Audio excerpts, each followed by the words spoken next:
zaduszki albo dziady.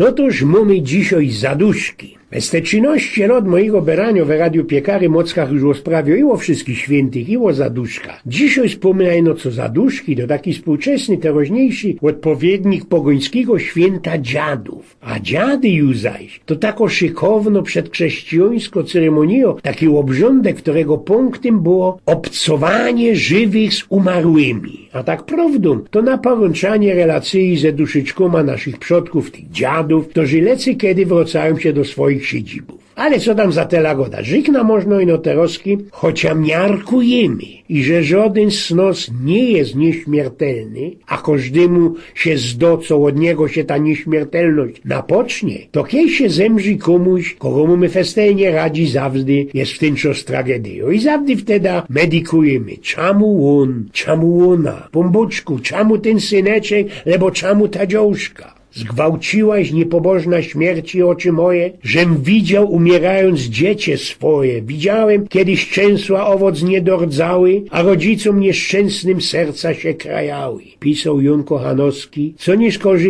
sobie jeszcze nie skorzy dociepnąć Jan Kornie. Czasie, porządnej ojcze niepamięci, w co ani rozum, ani trafią święci, zgój smutne serce, a ten żal surowy wybij mi z głowy.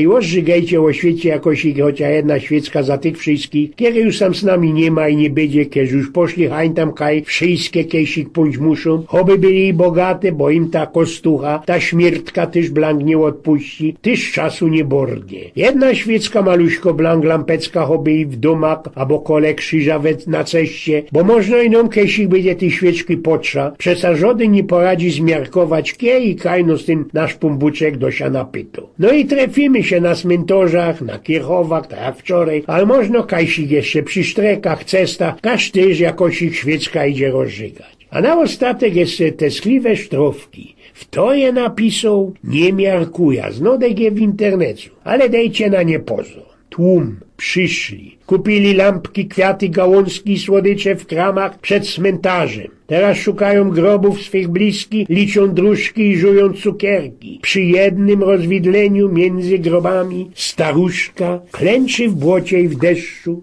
Zimno, w czarnym płaszczu zgięta prawie do ziemi, mokra chustka oblepia jej siwe włosy. Wyciągnięte i trzęsącej się ręce trzyma pusty, plastikowy kubek. Wszyscy jednak się spieszą. Ze szlachetnym zamiarem odwiedzenia grobów mijają ją malutką, pochyloną. Wrócą do ciepłych domów z poczuciem spełnionego obowiązku. Deszcz pada coraz gęściej, nadchodzi zimny zmierzch.